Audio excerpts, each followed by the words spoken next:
women get attention regardless of what they look like, right? And you're saying that's the problem. So are you saying the problem is that men aren't getting any, or that women should only get it if they've achieved a higher bar of attractiveness? Like there should be a higher attraction floor. Feminists are looking for equality. It should be equal. So it can't be skewed. So it can't be like women are beautiful if they weigh 300 pounds, but if a guy weighs 300 pounds, he's a slob. Hey guys, welcome to the Emily and Todd Podcast. Today we have a very special guest in studio. It's Farha Khalidi. She has 1.7 million followers on TikTok and has had some recent viral clips from Fresh and Fit. Also has had a viral video with Destiny recently. She also is known for her OnlyFans account. Before we get started, please remember to like and comment on this video, as it does really help with the YouTube algorithm. I'd really like your opinion on kind of, do you see, because we just had a guest on who has a huge following on YouTube, who was, to be honest with you, pretty clueless about the mating crisis that's going on. Do you see that? Do you have an understanding that there is a current mating crisis going on for both men and women for very different reasons? And what's your take on it? Is the mating crisis you're referring to the whole women are only dating 20% of men thing, or what do you mean by dating crisis?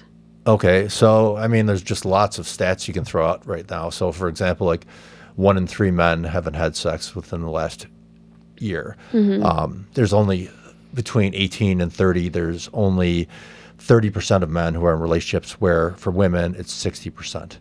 50% of men have self-identified as not being in the dating market at all, because they're not even looking for women. Dating apps are terrible for both genders. And so there's, the nuclear family is disappearing. There's even, talks of a potential population collapse because of the fact that we're not reproducing. So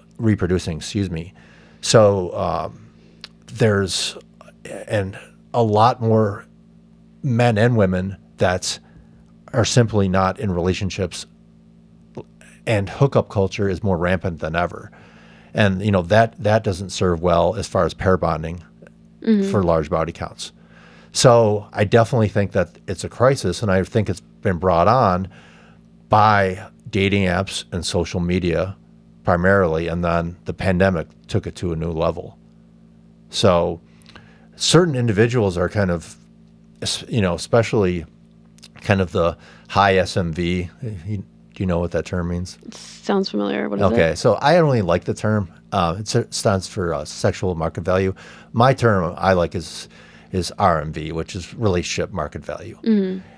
I would say that because of everything that's going on right now, that women, which I think, again, is definitely a net positive, have been able to level up. And, for example, I keep throwing out stats, but it's for every 2 women that are going to graduate from college, only 1 man is now. Mm-hmm. So like feminism won in a lot of ways. Not saying that there isn't more work to do as far as equality, but I think that's really thrown a monkey wrench if you believe in hypergamy. So I guess that's the first question. Do you believe in hypergamy? I think historically, yes, just because of the low number of women who were getting degrees, it was a pretty easy benchmark for men to reach. But like you just said, because women are now going to outgraduate men, what we're going to see is hypogamy, as in like it's going to be normal for women to be more educated and well off than their male partners. Mm-hmm. And I don't think that's necessarily a bad thing either. I think it changes a lot of dating norms, because people also see hypergamy as, at least red pillers see it this way, as disadvantageous for the men, because they call it like hoflation, like men have to be 5 times more apt and capable today to have a woman who's 10 times less virtuous than women were 100 years ago. But it's like, if you have 2 partners and one has a higher education level, who do you think has the psychological leverage in that relationship, right? So I don't know if hypergamy is necessarily a good or bad thing. You know what I'm saying? Mm-hmm. But I did believe it existed. Okay. Well, so you're saying it doesn't exist anymore because it won't by, I think, like 2050.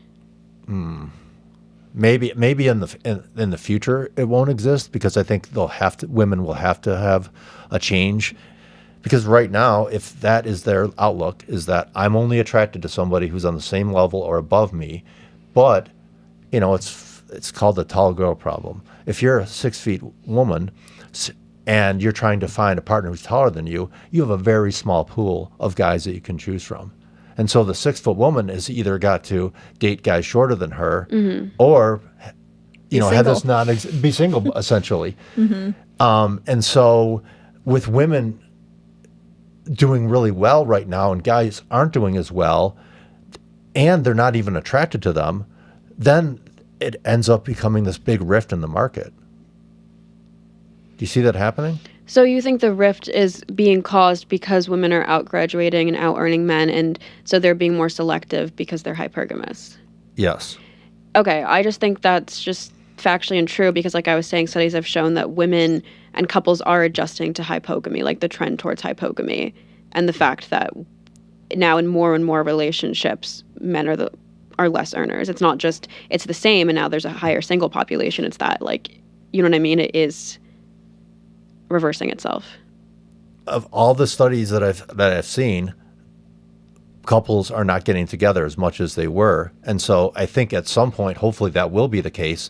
And essentially, what that means is that women have to date down, and historically, that's never been true. Is that women, and so that has to be a gigantic shift. And I think right now we're in the early stages. I would say this of that hypergamy is actually revealing itself. It was always there, but now it's something where, if you think about it, with women and Emily could speak much more because this is her space, but women with their lists, for example, like, do you see that going away anytime soon? I don't, not in the next 10 years. I mean, I do think that has been kind of built in our culture where women are seeking somebody either even keel or above them. And now it's just because of women's, success and with feminism that they've been far more successful in the workplace. That's what's creating the problem. They've always been this sort of hypergamous. And I think everyone naturally, I think that men are a little bit naturally hypergamous too. Yeah, but they men know won't they've do learned. that. Yeah, they've learned that they're going to end up with nobody if they don't change their outcome or their perspective, and they don't, date somebody that's not making as much money as them. Not that they care about money really, but no, and most men don't care about money. Right. But most women do. And most women do, yeah. So another example, which is very recent, and is the whole height deal. That's something that when I was in my 20s, that was never even spoken about. It existed, but now because there's height filters, for example, on dating apps, now every woman has in her mind that she wants someone who's 6 feet or above, when that's only 11% of the population.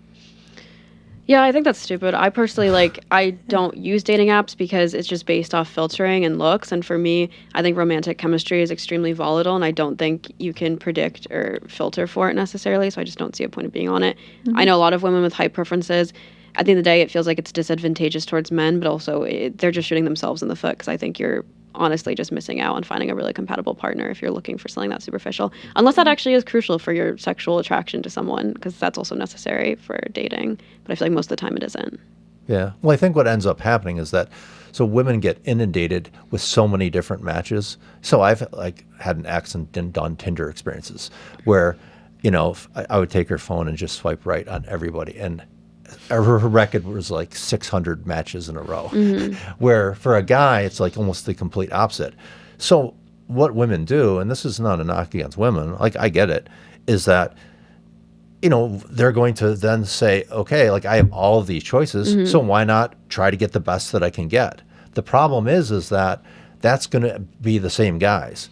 And typically, especially if they're young, those guys are not going to settle down. They're just going to misrepresent their intentions and pump and dump.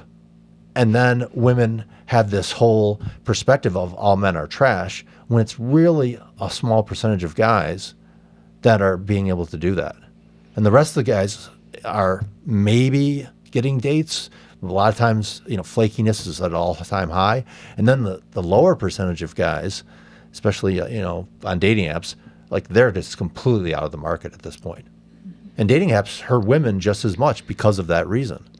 And so, for example, the opposite would be that you have, let's say, a very obese woman, and she is able to connect with like a more normie guy. Mm-hmm.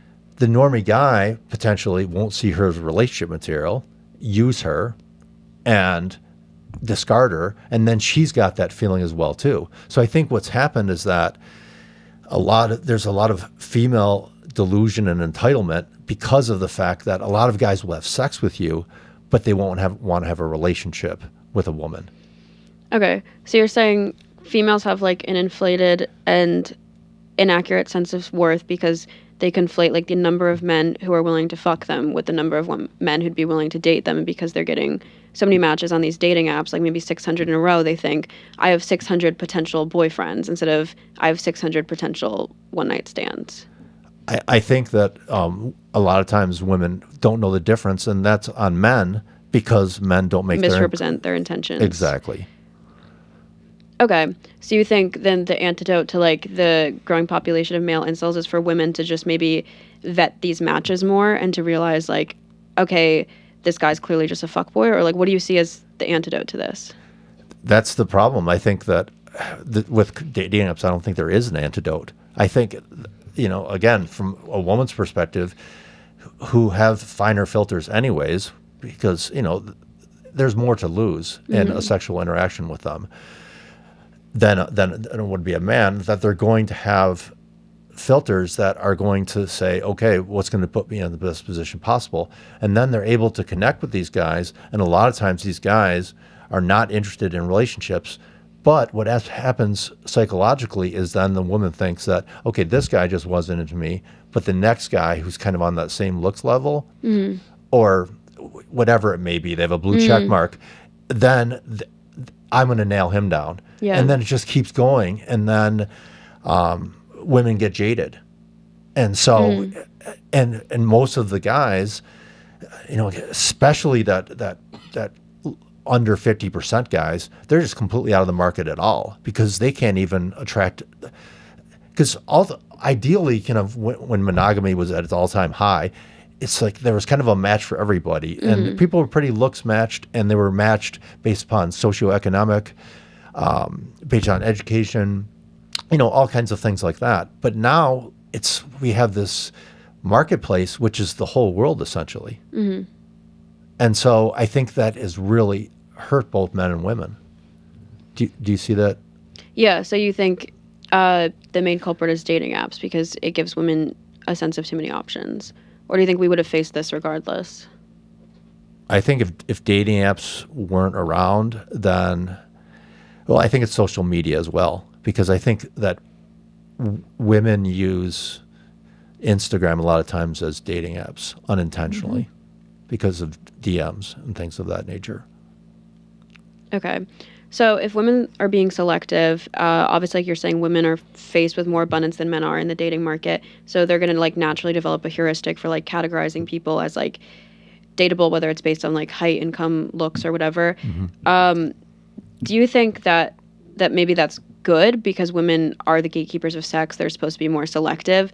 And if they're vetting out other guys, maybe that's for the best because there are other characteristics, like just based off evolutionary psychology, that like these women are favoring these traits. Like, I don't necessarily think every single guy in existence needs to have kids, right? Maybe that sounds too bleak because if that's 80% of guys, that's pretty bleak. Yeah. But what do you think? What do you think a healthier percent is of men to be incels, or do you think it should be 0? Well, I think in the past it probably was pretty close to 0, but now it's monumentally high. Yeah. And then throughout history, I forgot the exact statistic, but essentially it's, I think, for every 2 women that had children, only 1 man did. So that's been something that, women have chosen. So almost every woman in different generations have had children, but most men haven't. So I think that's been going on. But I think what's happened because of the dating apps and because of social media, you're seeing that wider of a gap. But women aren't winning in this either. And so if women are just getting ran through and they're an average woman, and then their preferences are for, these Chad types, then, how's it going to work for them as well long term? Because what was the other stat that I read? I think at 2040, like 45% of women are going to be childless and unmarried. So like it's affecting women as well. This is just isn't.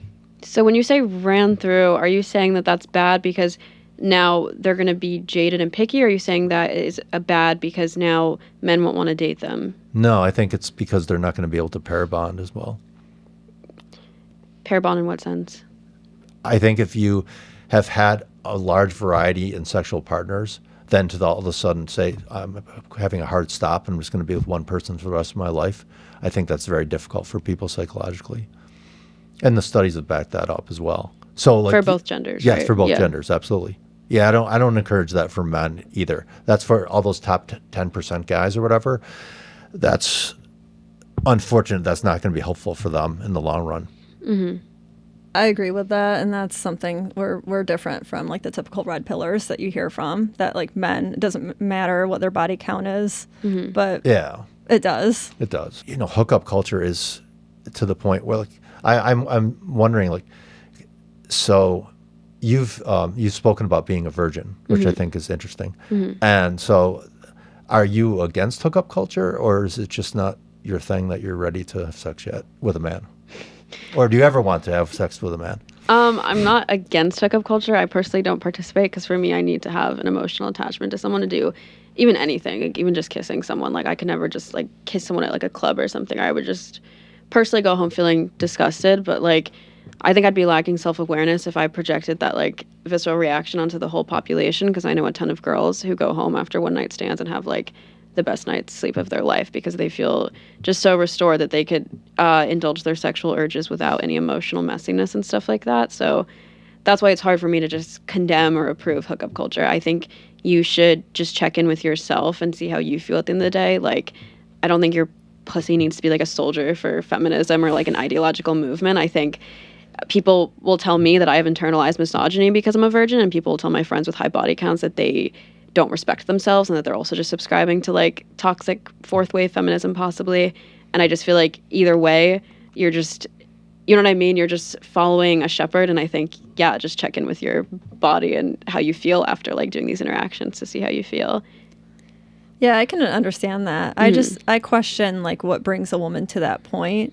So maybe, I mean, I might sound a little bit more judgmental, but I myself would never participate in hookup culture. And I think that more naturally when like you're young, imagine you're like getting into your first relationship or you're looking at your first relationship, like typically there's that emotional piece.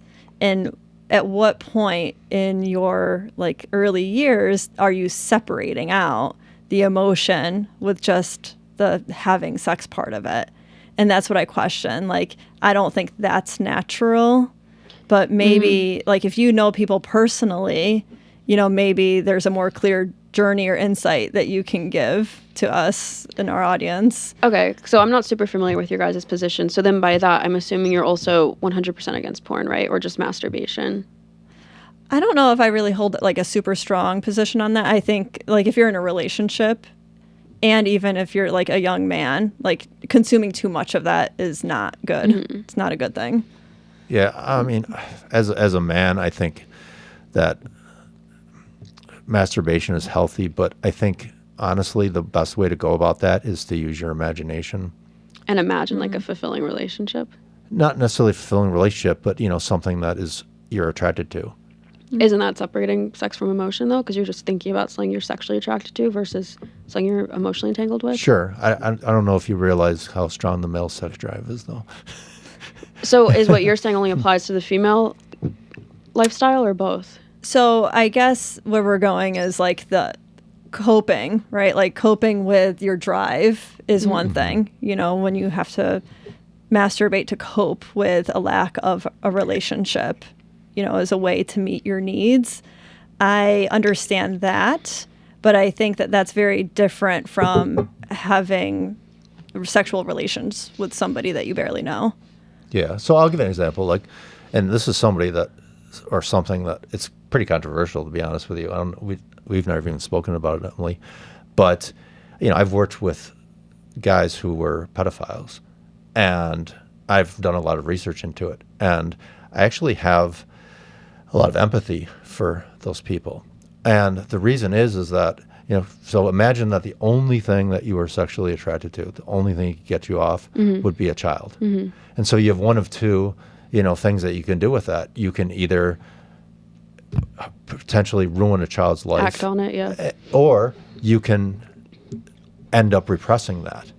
And so it's something where it's a bad deal. But everybody, and the other thing is that, I forgot what the stat was, I think it's about 98% of men who have those feelings don't act upon them. So it's only a small percentage of guys who actually do, because I think most guys know the ramifications if they did act upon them. And so that's something that if you take that and you say from a guy's position, and he's having no success with women whatsoever, and he's got this really high sex drive, especially guys in their 20s, it's just rampant. It just controls you. Trust me on this one. And so they have to kind of figure out a way to cope with that, but also not harm anyone in that process. Okay. So you're saying like masturbation and then pornography consumption is a way to cope with not getting some for guys. I think, again, I don't think it's the healthiest thing for a lot of reasons.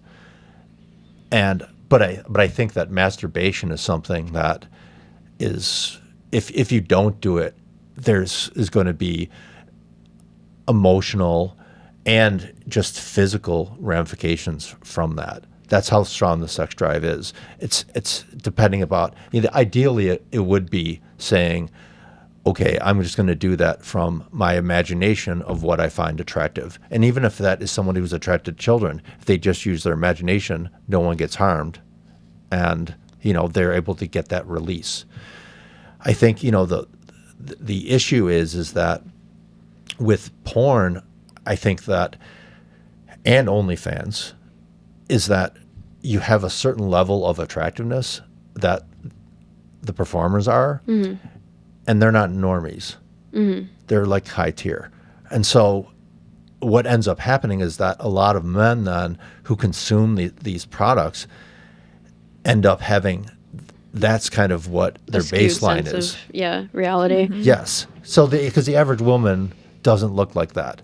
And so when they actually, if they even get an opportunity to meet an average woman, or definitely a below average woman, they're not going to have the ability to have that same kind of attraction because they're used to watching porn. Is that true? Doesn't that go against then the stat that you were saying earlier that only women are the ones who need to be hypergamous? Like, I thought the argument is that men are able of hooking up with women who are less attractive than them. Oh, they can do that.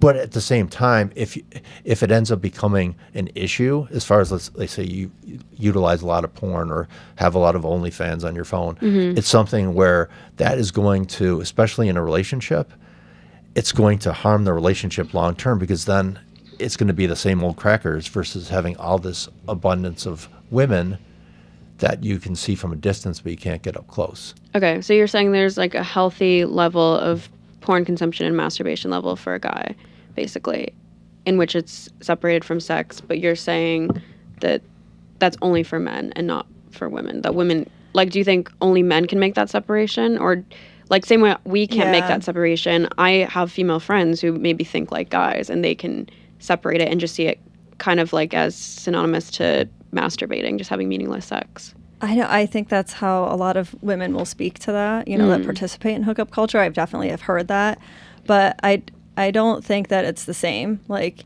we could probably argue that there is emotion tied in either case, and that's why men that watch too much porn are having issues down the road, because they have like emotionally tied themselves to this certain image of woman. And the same could go for a woman that's having a lot of sex with guys, one night stands. That's going to get in the way of her being in a relationship and having like quote unquote boring relationship sex, because it's not going to look the same. Yeah, with a normie guy versus a giga chad. Yeah. Right, I know that could be argued too. I don't know about that. I definitely think you can desensitize yourself sexually from too much of it for sure, though. Yeah. So there's the desensitization part of it. And I think from what I've heard and what I understand is that many women will like desensitize themselves early in life. And that is why they're able to separate emotion with sexuality. But then what does that mean down the road? Like, are they able to then get into a relationship long term? You know, if that's what they desire, and I would argue that most women do desire that. I think that the problem is that a lot of women nowadays think that they can participate in hookup culture and then change their ways and remain 10 years. sensitized. Yeah, and remain like, where does that switch turn back on? I think that that's really difficult, and that's why I think that like overall, I don't like hookup culture. You know, for that reason. I just feel like that switch is always there. Like all my friends who are by textbook standards whores and that they like sleep around, and I say that with love, whatever. But my point is like, I know a lot of them still want relationships versus guys who I think who don't settle down and they're, you know, like banging girls every single day. It's maybe harder for them. But I think for girls, like there is just a visceral yearning for something more, no matter how many guys you sleep with. Like I think girls are always kind of sensitized, or not always, you know what I mean? But I think a lot of girls are sensitive. Like I think if you have that in you to want a relationship, to want monogamy, I don't think the number of partners you have is gonna take that away from you, that desire. I agree. Like I could see how they definitely still yearn it and they want that relationship. I just wonder what the impact will be on their sex life in a marriage. Like they'll just find a way to humdrum because they had all these sexual partners. Right. Yeah, that's not good. But when you say women enjoy it more when there is that emotional component, like it doesn't matter if the guy is able to like fuck her in 10 different positions. I feel like if the love is there, aren't women more like demisexual generally? Like they do orgasm more with a partner? Right. And that's where their emotion needs to be in it. Right, exactly. So I don't think your sexual history would bar that, right? Because now you're having emotional, meaningful, loving, romantic sex, and that's going to probably, by what you're saying, do a lot more for you sexually and for your body than, you know what I mean, just some college frat boy you hooked up with one night. Yeah, I guess I question like how much it really is at play and where it turns out that way, you know, for people that have participated in it, and can they successfully flip the switch and turn their emotion back on just because they really do like a guy or they love a guy, you know, and they want to be in that long-term relationship with him. Because it's easy to say, you know, when you're young and you're participating in hookup culture that, oh yeah, one day I do want to settle down and be with somebody. But it's a whole nother thing to like actually see that done successfully. Yeah. Yeah, I think that's yet to be determined. Right. And I think that's where like the pair bonding studies are starting to come out, showing that there's a difficulty level for both men and women. I would agree with that for the most part, that, yeah, just overstimulating yourself to whether it's pornography or more sexual partners probably will affect your relationships down the road. Same way, like the more times you've been married, the less likely future marriages are likely to work out because now you've, just become desensitized to the institution of marriage. Yeah, I would agree with that. Yeah, totally. Yeah. So our perspective is that how do we get to a place where men and women can connect better? Because right now it's really not happening. And so I'm wondering, you know, what your take on that is. Yeah. I guess the red pill take isn't that one guy is going to take 10 women off and then that's the solution. I guess what they always egg their followers to do is become high value men. Because I guess if you increase the number of men, like you're saying, if women are truly hypergamous, if men do then like up their earnings, up their educational status, then won't that like level out the playing field? I guess is. But all guys can't do that. The reality is that most guys can't. Probably, but the number I think would be a lot larger than the 20%, I think. No, I just don't think that there's enough place, unless there was a male version of OnlyFans. that where they could be earning big bucks for. Yes. I know, because there's only like so many spots in like high earning positions. Yeah. Right? I mean, I don't even subscribe to that belief. I was just saying, like, I think that's what their belief is. I do think. But then it would be something else, though. And it would be what I primarily believe is kind of the main attractor to women it would be looks. So, for example, the guy could be a multimillionaire, but he's not a good looking guy. If he's on a dating app or he has Instagram, even if he's showing himself do, you know, all these great things, there's going to be another guy out there who has the exact same thing, but is better looking, and the women are going to go for him. And I think that is starting to happen more and more because women are caring a little less about how much he's making if she's making good money.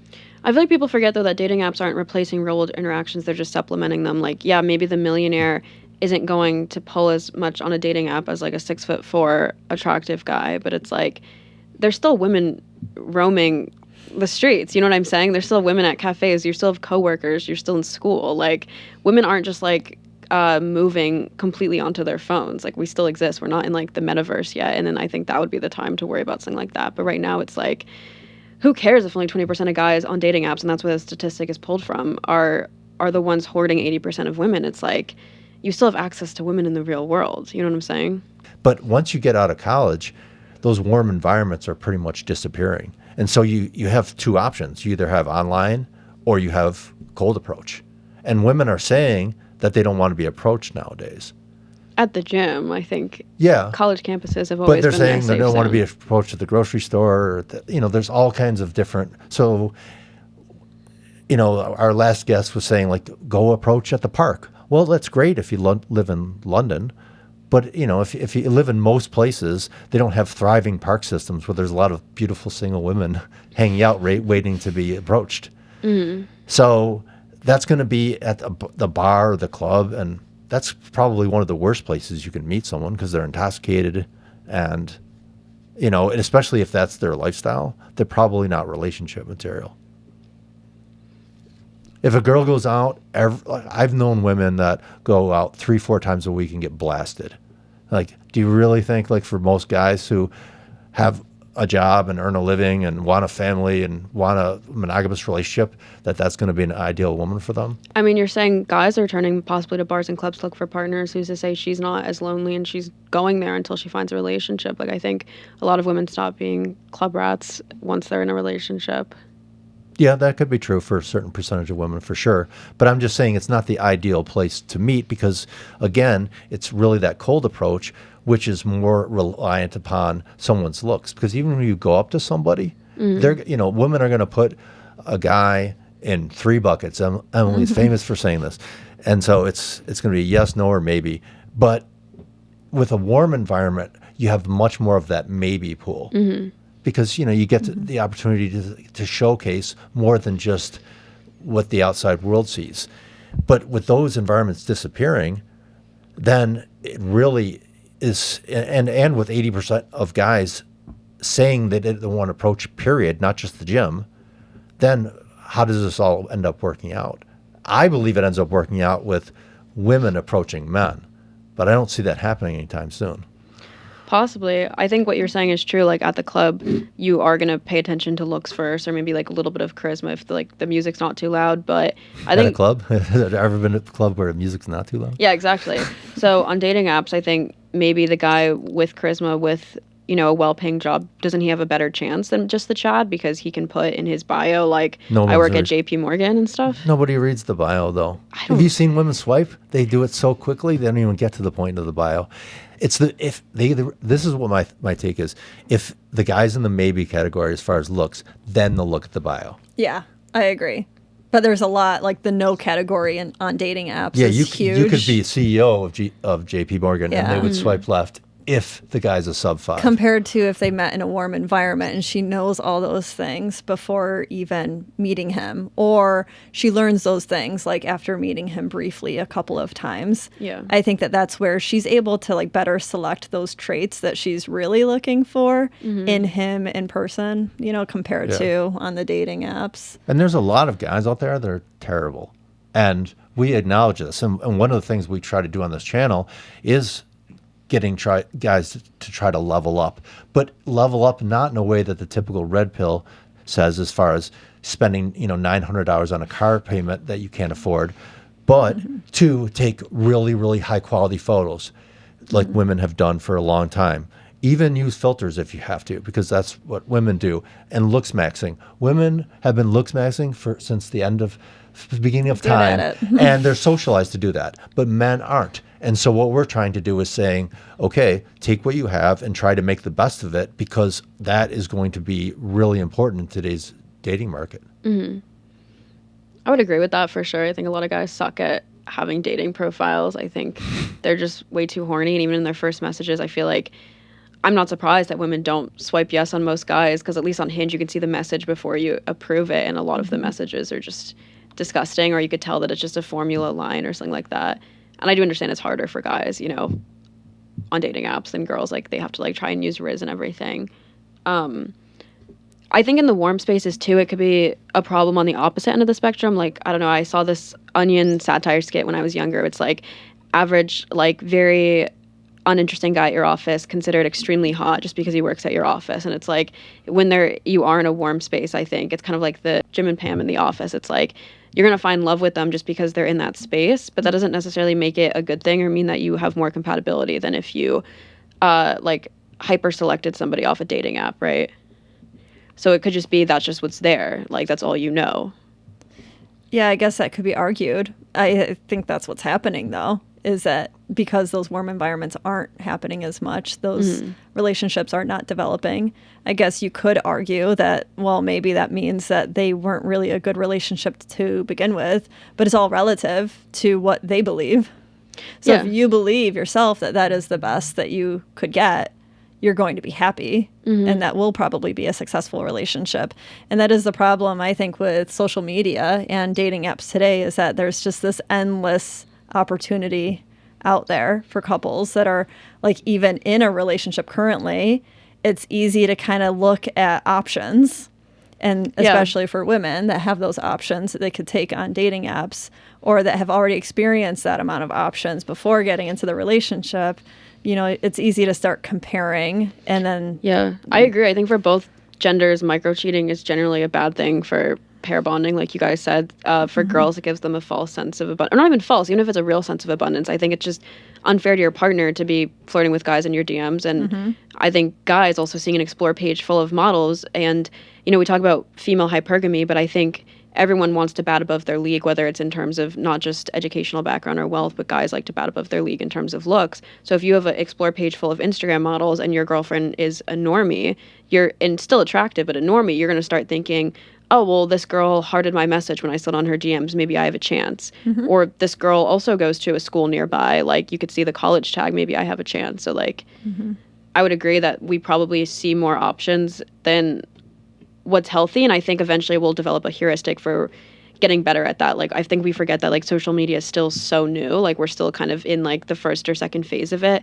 And I think people will get better at parsing through, like, what's real, parsing through the fact that a lot of girls are, like, looks maxing and stuff like that, and that the grass isn't always greener on the other side. But I don't think the fact that people are more picky in itself is a bad thing. Same way when people talk about divorce statistics, it's like, more people are getting divorced, that means we're doing something wrong. And it's like, well, that could just mean that, like, women before didn't know what else was out there, right? They didn't have the option to. Well, I think it depends on if it gets better in time, right? And maybe we're too early on in that right now. But right now, the divorce rate is still on the increase. And so I think that's a bad indicator. You know, why isn't it that things aren't, you know, settling down at the get-go? You know, why are people choosing the wrong partner then? Or is there something in society, in our culture, such as social media and dating apps and seeing all the options that are leading to breakdowns of relationships that didn't occur in the past, even though, like, outside of our current culture, maybe those relationships would have lasted just fine. And then, of course, that's going to have been better, you know, for society, is for relationships to stay together and for families to stay together. So I guess that's our main difference here, is that you're saying, like, relationships lasting is the litmus test for, like, a good society. And for me, it's more about, like, marriage fulfillment. So for me, it's more about, like, whether that couple themselves are happy. Because my parents, for instance, they had an arranged marriage. So, like, they're never going to get divorced, even if they're miserable. And you know what I'm saying? Right. But it's like, people will look at them and say, oh, arranged marriages are so successful, because they're characterizing that success by lack of divorce. But I'm like, but they're miserable, they're not happy, they probably have higher rates of depression than maybe another couple who maybe gets divorced 2 or 3 times, but they're staying happy because they maintain that freedom. But you see divorce as, like, a main indication of, like, a crumbling society, maybe? I think there is some nuances there, for sure, because I think that some people get to the point where they absolutely do need to get divorced. Yeah. So it's not good to use that as the complete measure of, you know, the divorce rate itself. But I think looking at a graph over a long period of time is an indicator of how well things are going as far as the divorce rate. Because ideally, the divorce rate, if it's at its peak right now, if in the end, if we look back and say, oh, that was actually a good thing, people learned to pair up with the right kind of people, and then we would see a decline in the divorce rate eventually. Mm-hmm. Well, it's not only the divorce rate, but I think that couples in general, more people being single than ever is going to, down the road, lead to that net negative. And so, because there's always going to be somebody better. And, we've done a couple episodes on monkey branching, which is very prevalent now. So essentially a woman is with a guy and, she'll get a DM from somebody that she finds more appealing and she'll leave the relationship because of that. And so... Or even just the comparison, like on social media. Yeah. Like women are known for this, like looking at their friends or looking at their cousins and seeing the type of man that she got. And, and I think that's where some of these measures that are ridiculous come, where like the height thing, and how a guy looks, that kind of measure pops up because they're comparing themselves with what somebody else has. Mm-hmm. Do you think monkey branching is only bad in marriage, or even in, because isn't the whole point of dating, at least in college, is that you're trying people out to see how it works? So is monkey branching really a bad thing premaritally? I think it's always a bad thing because instead of saying, and I think it's more prevalent with women just because of the options that they have, but instead of saying to that man, this is something that isn't working out, or I want to try to work on it, or we need to go to therapy or whatever, then what they do is they cultivate something in the meantime, and then once they're ready, they blindside the guy. Yeah, I see what you're saying. So it's not about, so it's about fielding other options while you're in a relationship. Yes. Mm-hmm. Okay. So that's where it's something where when it comes to Instagram, for example, I would think it'd be pretty sketchy if a woman had an Instagram, besides Emily, because that didn't have any photos of her and her significant other on it, because you're kind of advertising them that you're single even if you weren't. So like Instagram is fine, but throw in some photos of you and your boyfriend in there, because then that sends a message. And I know a lot of guys would ignore this because, guys can be terrible. I totally agree. But I think that it would cut down on that kind of phenomenon that's going on. But you'll see a lot of, and I've spoken to a lot of women who will say, like, no, I just can't do that. Like, it's just about me, my Instagram. Mm-hmm. Mm-hmm. But then, again, and they're not necessarily setting thirst traps either. Like you were kind of referring to it like yourself. But it's something that if they're in their local area and they're attracted to them, they're going to shoot their shot. And if it's a guy who looks like they may have more of an exciting or interesting life, or they have something over their current partner, then there's a good chance that they may explore that. And that's where I think there ends up being malice in women, and that's where hypergamy comes in. Malice in women. In those circumstances, because I think what they're trying to do is saying, okay, I'm going to get the best thing possible, for which is understandable, but in the manner which they do it, that's where I think it's unhealthy. I don't know if women not posting couple photos is them being malicious, though. I know a lot of people don't want to post couple photos until they're married, or they just don't want to show people until it's complete, because the idea is like you're going to look like an idiot if you're going through so many relationships, or you're getting people excited about it, and then as soon as you break up, now everyone knows because you deleted it, But that is a good point. Yeah, I didn't think of that. There is that concern, especially for that's content why she's creators. Here. She's smart. Yeah, no, I mean, I do think that. But if you're in a long-term relationship with somebody, let's say it's a year or two, and you're not posting anything, I can understand, like maybe first 6 months for sure, or maybe even a year, because of the fact that the relationship is still new. But once you get to the point of, like, you've traveled together and you maybe reside together, and it's still, there isn't. My perspective on this is so skewed because obviously I'm in social media, as are you. So I'm not even thinking about it from the angle of like the average normie woman. That's probably more suspicious. I'm thinking about it from the fact that, like, at least for me, if I had a boyfriend and I posted them, it would hurt my social media career to a certain degree, at least with like OnlyFans and Instagram and stuff like that. So yeah, I guess for the average girl, if they don't have a social media presence like that, it's like, yeah, what are your intentions there? But it could also be like maybe they just want their boyfriend to trust them. It's like, I don't have to walk around with your piss all over me all the time for that you like marked your territory on me. It's like, this is my Instagram page. Like, why do we have to co-own it, right? Is that fair? Yeah, I think there's a difference between co-owning it though and just, saying like, this is my life. And, let's face it, when you're in a relationship, that's a big part of your life. Why wouldn't you want to share that with the world, especially, again, once it's established? Maybe if they, I don't know, like, I don't have you're any... not, you're not an influencer. If you're not an influencer, it's like, it's kind of like going to work and never sharing that you have a relationship. Like, it depends. Why are you doing that? Like, if you're in an office and you have photos of your family up and you conveniently don't mention you have a boyfriend, it's one thing. If you have an Instagram and you have like Mother's Day posts and Father's Day posts and pictures with your siblings and dog, and then you conveniently leave out the boyfriend, it's one thing. But I think a lot of girls who just have like these boat photos and beach photos, I think just like throwing in a boyfriend does feel kind of like him pissing on her page a little bit. Mm-hmm. Unless, again, it's already like a very family-oriented page and they're showing like their friends and family a lot. I can see that it's nuanced in that way because, okay, let's say it's somebody that is only showing boat photos and bikini photos. Is she trying to be an influencer? I mean, maybe that's the case, and that could be argued. That's what I would assume, is that she wants to like do like tea deals on Instagram, right? And is trying to be a micro-influencer. So maybe even though like she doesn't have a huge following, maybe the same rules apply as far as a content creator goes. Yeah, I just don't necessarily think she's doing it because she's trying to monkey branch. I think maybe she's doing it because I think especially now a lot of like sorority girls do want to be like Instagram models because they've been rewarded their whole lives for being pretty and now college is ending and they're like, fuck, I peaked in college. You know what I'm saying? So that's how I see it from that angle. But like I said, if they're already showing their friends and family and it's a more conservative looking page, then I think, showing your boyfriend makes sense. But at that point also, you'd probably trust that girl more anyway. What do you think of that same girl? Like, she doesn't have a big following. She's in college, has a college boyfriend.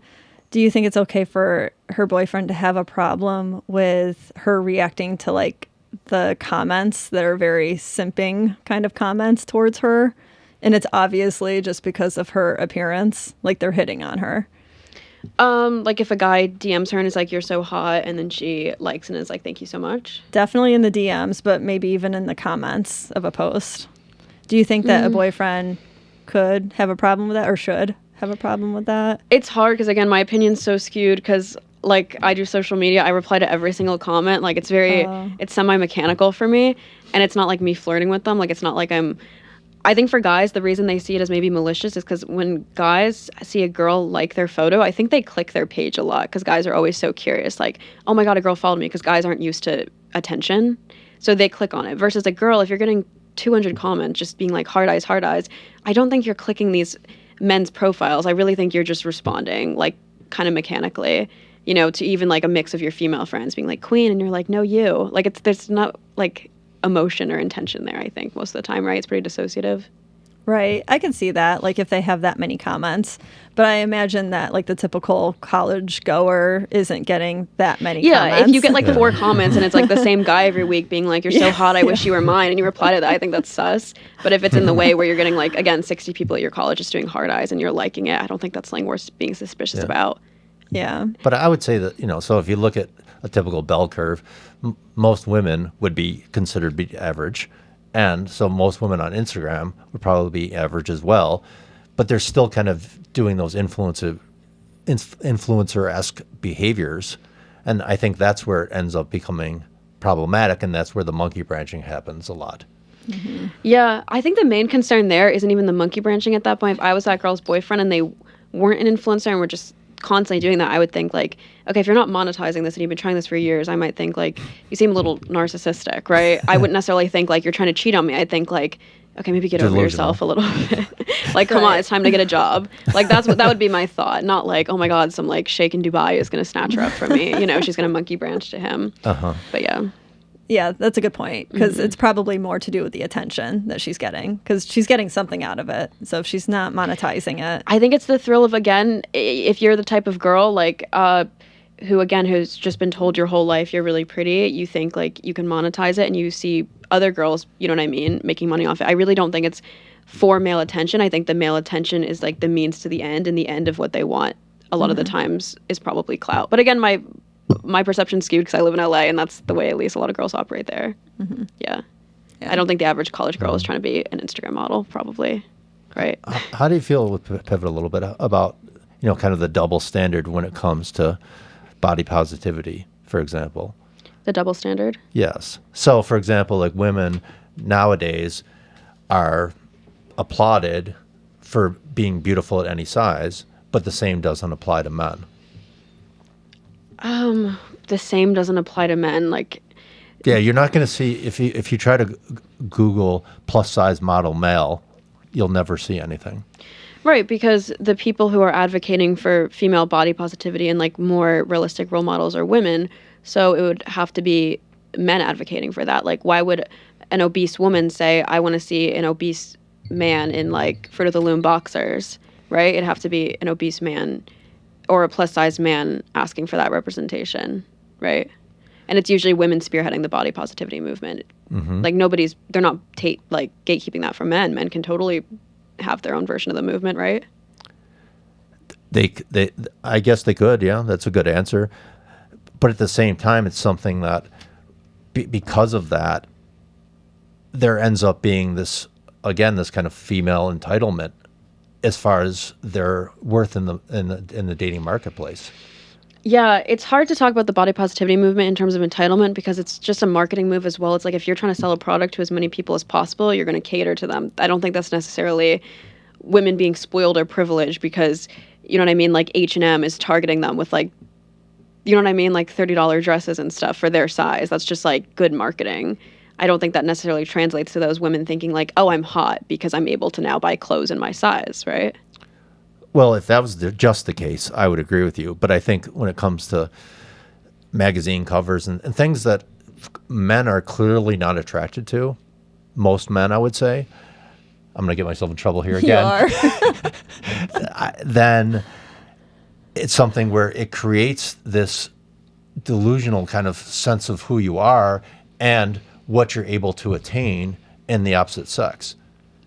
So, for example, an overweight woman will feel really good about herself and that she has the right, because she's so beautiful, to get a guy that is clearly above where she is. And women don't have to do any hard looks maxing versus what guys are doing. So women are just doing soft looks maxing for the most part, meaning the fact of hair, makeup, nails, style, that type of thing, where like if you look at the number of guys in the gym versus women in the gym, and, gym would be considered hard looks maxing, where you really have to, work hard for years potentially to change what your body looks like. It's something where guys are sent that message that you have to level up, where women are sent that message where you can just be yourself. You just be yourself and you're going to be beautiful at any weight, for example.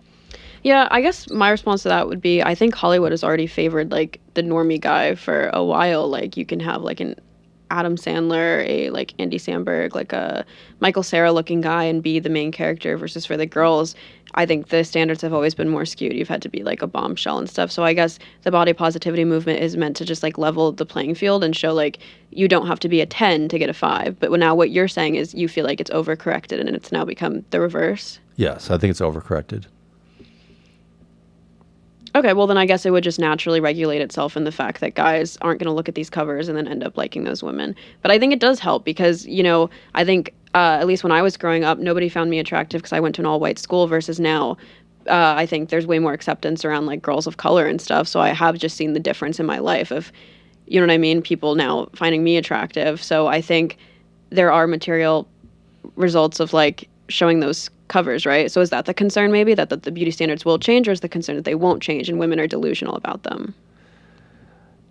Well, I think that it's to the point where it's actually become unhealthy. So, for example, if a woman is obese or severely obese, instead of saying that's a health issue and that's not attractive, that's saying that's fine, that's okay. And I hear what you're saying about how things used to be, kind of on, TV. But I would argue that if you want to go down that route, the guy has always been portrayed as a buffoon, where the woman is the one who's smart and capable. So when it comes to TV shows, I don't think that they do a good representation for either gender. Mm-hmm. But I think it's gotten to the point where it's acceptable to be unhealthy. And, especially with a lot of the female influencers on TikTok are that way themselves, and they're considered to be a queen, where women are not attracted to guys typically who are obese.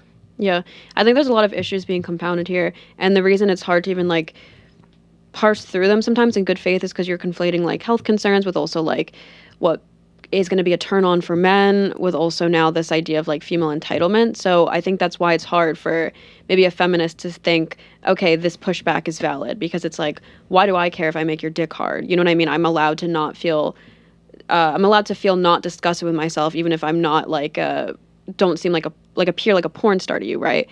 So that's why it's hard to then think to factor in the health concerns as well. So I think if men were able, or critics of the body positivity movement were able to like separate their personal attraction from health standards, then it would be taken more seriously. Do you agree? That's a good question. I mean, there definitely are two separate issues for sure. They are, because as for obesity, that's maybe the one issue where you could kind of see health, but for the most part, like, you really can't see it. Like, I've been skinny my whole life and have had like a myriad of health issues, right? But nobody would look at me and say like, you need to gain weight because of this. You know what I mean?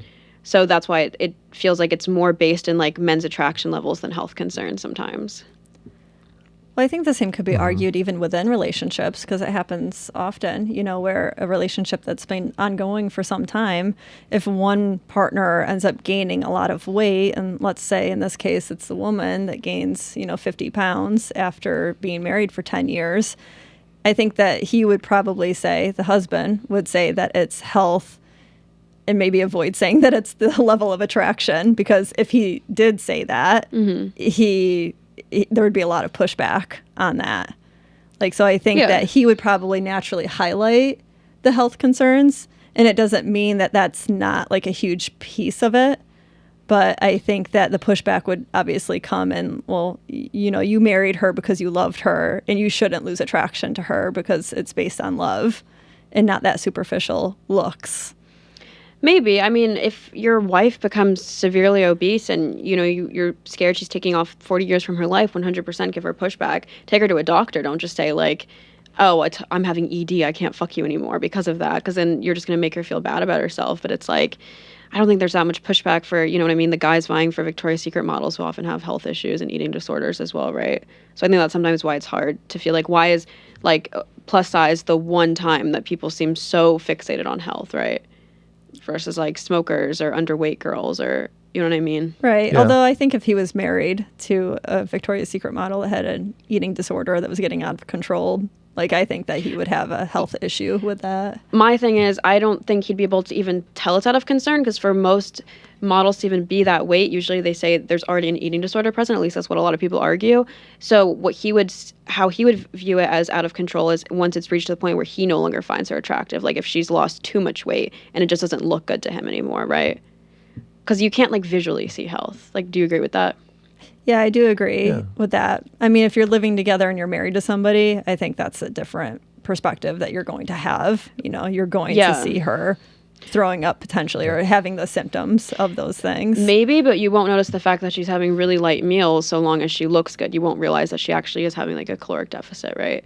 As long as she still looks like a perfect trophy So probably wife. like early on, he wouldn't catch it unless she went downhill that much. Or even if she already started out, I'm saying with the eating disorder, the guy isn't necessarily vetting for health so long as she looks good and he's turned on, is my point. Yeah, Right. I don't know. I think if it was a good guy, though, and he noticed that she wasn't taking in enough calories, the guy would address that with her.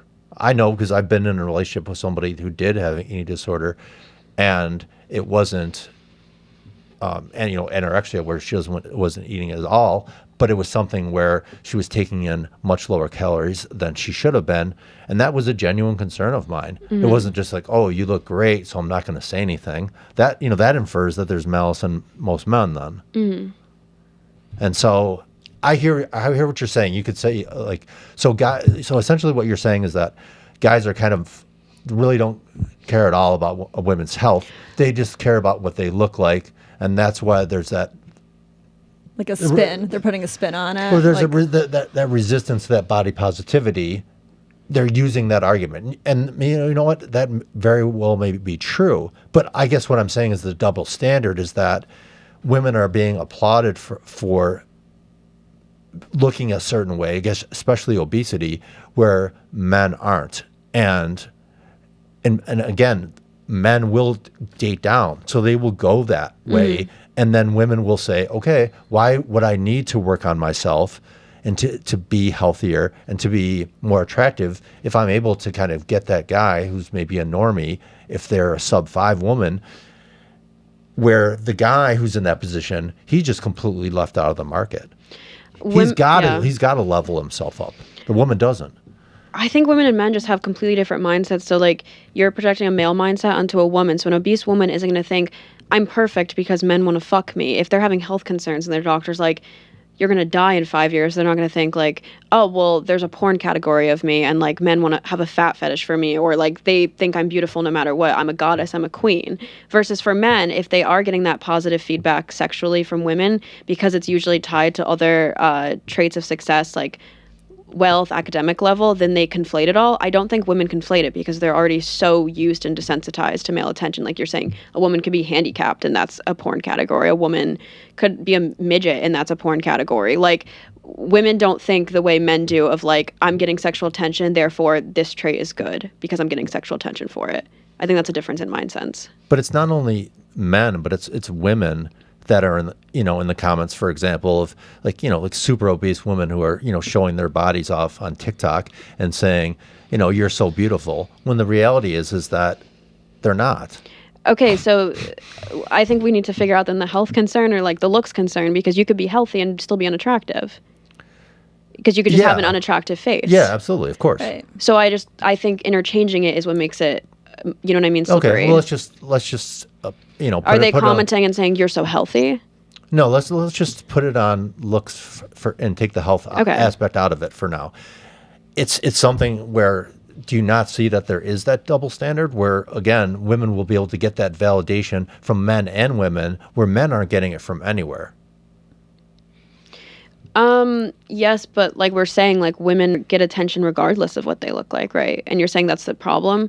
So are you saying the problem is that men aren't getting any, or that women should only get it if they've achieved a higher bar of attractiveness? Like there should be a higher attraction floor. Feminists are looking for equality. It should be equal. So it can't be skewed. So it can't be like women are beautiful if they weigh 300 pounds, but if a guy weighs 300 pounds, he's a slob. Right. But that would only be if women are going into the comment section of Lizzo and saying you're beautiful, and then going into the comment section of an obese male and saying like you're disgusting. They're invisible. They don't say anything. Mm-hmm. I just don't know if that makes it a double standard. Be a double standard if they're like insulting them. Like you think women support women as a concept is a double standard because they're not supporting men? Do men not call each other like short kings all the time? I think that's a newer phenomenon. Yeah. But I think that it needs to happen more for sure. Because of the whole height thing wasn't even an issue that much, because when people are meeting in warm environments or organically, like women don't. Yeah. You couldn't tell how tall I was. I guarantee it. By looking at me, you could have a general idea, but at the same time, you're not going to know specifically. Right. But on a dating app, you're going to be able to tell. If you're trying to level the playing field, then you should be calling on your men to compliment other men. Like, why would women be the one to show sisterly support to men and compliment their bodies? Because I think it's virtue signaling. I don't think it's real. I don't think a woman like you, if you see someone like Lizzo but isn't Lizzo because of, she has no talent, you're going to go on there and say, you're a beautiful queen. I mean, maybe you would, but I doubt it. So then is the short king stuff virtue signaling? Yeah.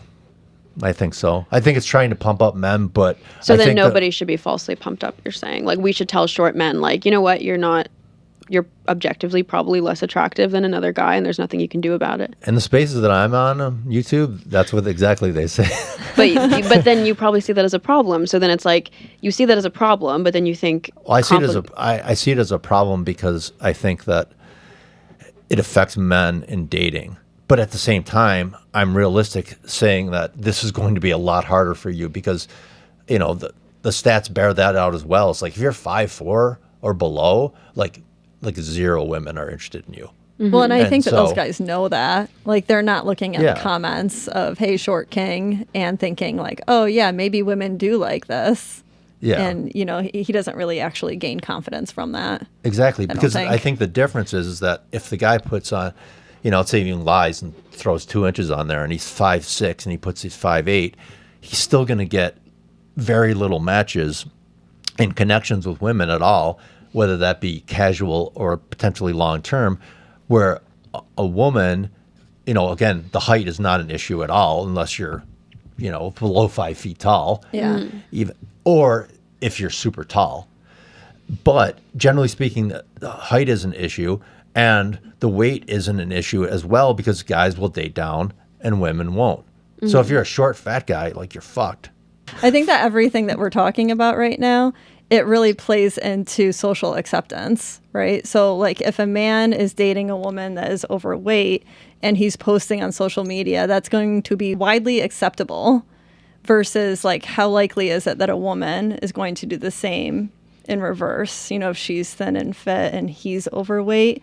Like I suspect that she's going to have a little bit more of that holdback. I've seen the exact opposite. That. Genuinely, I've seen the exact Really? opposite. Like I see so many of my like very conventionally attractive friends post their conventionally unattractive boyfriends, and that's acceptable because it's like he's a coder at Facebook or something, or they both go to like Dartmouth or a really good school, and nobody's looking at that and he's judging. Successful.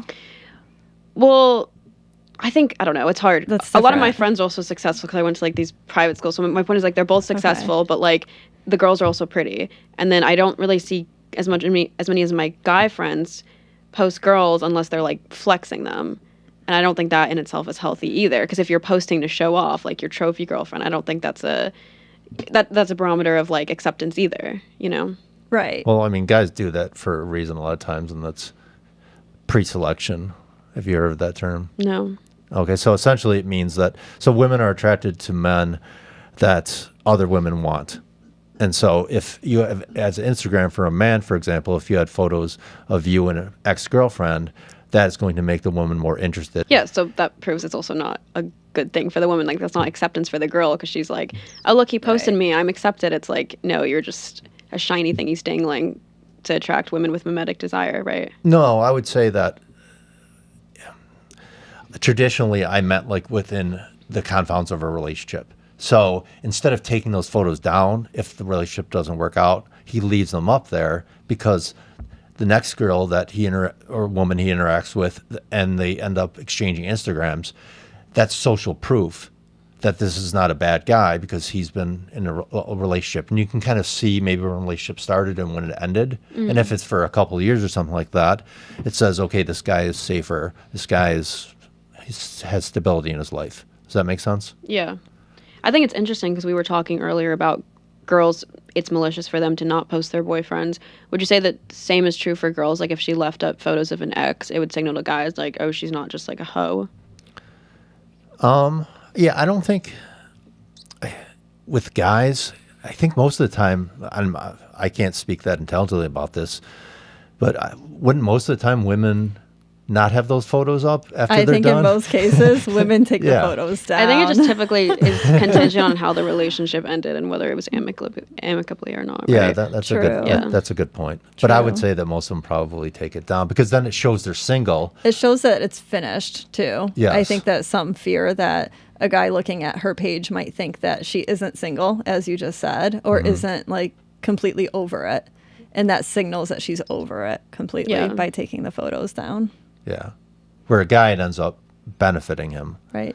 And I don't think he's being malicious about it. Again, he's just not taking it down because he wants to say, because like the worst thing that a guy can be to a woman is a loner. Whereas that's not that same concern in reverse. Like he's not concerned that she's a loner. No, he wouldn't care. He wouldn't care if she hasn't had a relationship in 2 years. Exactly. Am I right? Yeah. Yeah. That's interesting. I wonder if part of that is also like, because again, how would the girl know that that's necessarily an ex, especially if it's only like 3 months old? Like they're not going to put like an end date and be like from January 2019 to 2022. And I've heard that even guys wearing wedding bands will get more attention than a guy who isn't, probably for the same phenomenon that girls like just want to make sure this guy isn't a loner, that he has like basic social skills, isn't a killer, whatever. So I wonder if that's also part of it, is the girl thinks like, oh, he's in a relationship, this makes him more attractive. Yeah, I definitely think that plays a part. I Women think are very does. competitive. Yeah, I agree. For sure. Mm-hmm. I think it does. And then also I think that for him to be a man that is married, I think that's probably a higher quality guy to begin with. Yeah. So he's probably more likely anyways to get her attention outside of even just having the wedding band on. So I think both things are at play. Potentially the pre-selection and the fact that he's already a base, like, good guy or, high quality guy. What do you see as the solution? Like, everyone's getting an equal amount of love, or the love is only given when it's warranted? Like, the compliments are only given when it's warranted? Yeah, I think that if somebody is doing something that is clearly unhealthy and they're celebrated for that, that's where I think it's unhealthy for that woman, because she's getting incorrect messaging, again, virtue signaling. Mm-hmm. And it also is inflating her ego. And, again, I don't blame the woman for this, because, why wouldn't you feel better about yourself if everybody told you you were beautiful? Mm-hmm. But the reality is that, and this is where maybe our worlds are very different, because I'm starting to see a lot of guys, like right now, I've seen 4 gym couples, and you can tell they're gym couples. They both come together, they work out together, where the woman is super overweight and the guy is in shape. And it's something that you never would have seen that before. You'd always see people that were looks matched, or in the past, because of a guy's status and money potentially, or riz, game, whatever you want to say, would be able to, bat above his league. But now I think what's happening, just like with college, the reverse is happening. And, I get that to a certain degree, but again, I think it's an overcorrection. Could it at all signal that maybe people are just being less superficial? Like, we're seeing the end of hypergamy for women. Maybe we're seeing the end of, like, looks hypergamy in guys. Like, they don't care as much about having a trophy girlfriend. No way. No? No way. No. It just means it's an overcorrection. I don't think it's a trophy girlfriend. I think it's somebody that they're attracted to. And there's a difference. And you don't think guys' attraction is going to change based on what other women are saying about women? I think like 80% of attraction for men is looks. And I think it's probably about 60% for women. I guess the messaging is just confusing, because you're saying there's a fit guy at the gym with his fat girlfriend, and the implication of that is that he isn't attracted to her, he's just sucking it up because that's what she can get. But then when women go on these dating apps and they have these filters, and, women have a higher floor for what it takes for them to be attracted to a guy, whether it's wealth or height or whatever, you're kind of saying that that's not great, and maybe women should suck it up to a certain degree and be okay with dating, like, the 5'8" guy, even if that to them viscerally feels the same way as the guy sucking it up and, like, fucking the overweight girl. Yeah, but I think the difference is that with the guy, I think really, honestly, he's in the gym with her because he wants her to lose weight. He's not saying, because I've talked to these guys, like, and most guys are not going to be in that position where they're saying, this is something I want to accept. This isn't my ideal at all. And I think that's the main difference. So that's actually better for him, because then at the end of the year, he'll have his dream girlfriend, right? Potentially. Or what has happened a lot of times is that then she'll potentially monkey branch into somebody better because she has more options. Yeah, I think that's why you should never date with, like, the intention of, like, a pick-me-up project or anything like that. Yeah. Same with guys. It's like, you know what I mean? You could date a broke guy, and then as soon as he's able to have more options, they say a girl's loyalty is tested when he has nothing. His is tested when he has everything. And I feel like there is some truth to that, yeah. Farha, thank you so much for being here. It was a very interesting discussion, Yes. and I think we'll be really interested to see, our viewers and the comments that they have. They're going to roast me. I'm so excited. We want to try to have people from all walks of life on here and be able to discuss issues, in a way that is very kind and respectful. And I really do thank you from coming all the way out from LA to coming here to have this discussion. You're a very bright young lady, and you have a bright future ahead of you. I appreciate it. Thank you for having me. This was fun. I can offer a discount code to anyone who puts a nice comment about me in the comment section.